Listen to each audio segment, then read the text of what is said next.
number 5 child of 6, and we all worked.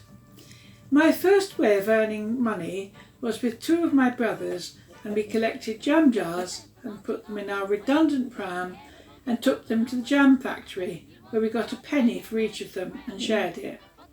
240 pennies to the pound. We learned the value of money early and the power of it. At 15, I got a Saturday job in the chemist shop at the top of my road. We sold all kinds of things, including makeup and contraceptives, except that being a good Catholic girl, I didn't know what they were. When I did know, I knew that they were wrong, so I made it difficult for customers to buy them.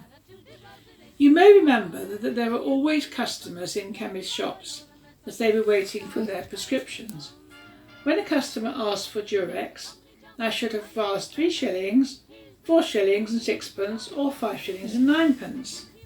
Instead of which, I pretended not to hear, so they said it louder, and in the end, they asked for toothpaste.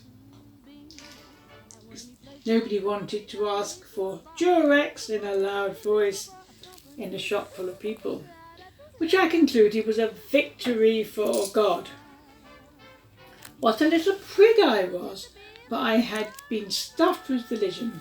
I learned a lot in my many experiences growing up. I was sanctimonious. Tolerance and acceptance are big. I worked there for 4 years, and also for 4 summers I worked in the Western Chibnall's cake factory. It also made bread. I was paid 2 shillings and 6pence halfpenny an hour and rolled 1,200 Swiss rolls an hour. I also put the jam in donuts and put the lids on pies, and joy of joys, decorated the gâteaux. I used to take cakes from the factory shop to the chemist shop and make up stuff to the factory girls at no profit. One day I was on Ada's belt on the gâteaux, and Jock, the charge hand from Swiss Rolls, came over waving a piece of paper on which was written "Help, I'm prisoner in Swiss Roll Factory," which I thought was very funny, and he thought that I was responsible, and the customer was not amused. Some Swiss rolls were wrapped in cellophane and put in a cardboard box. It was found in such a box and it came from our factory, and I don't know who was responsible. It wasn't me.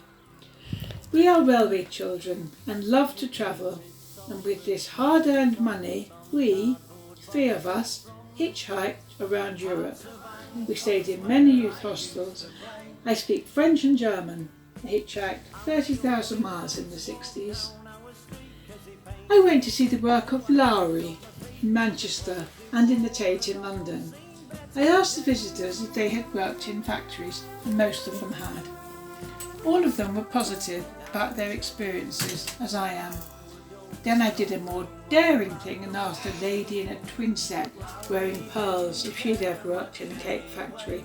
"Certainly not," she said indignantly. "Whatever do you think I am?" "We are Lowry's workers," I said. "I'm proud of it." I was at Chelsea Flower Show last year and saw the Western Chibnall Garden. I talked to the woman with a clipboard who was with the garden and told her that I was one of the millions of workers who made Garfield Western so rich. I am old now, with choices.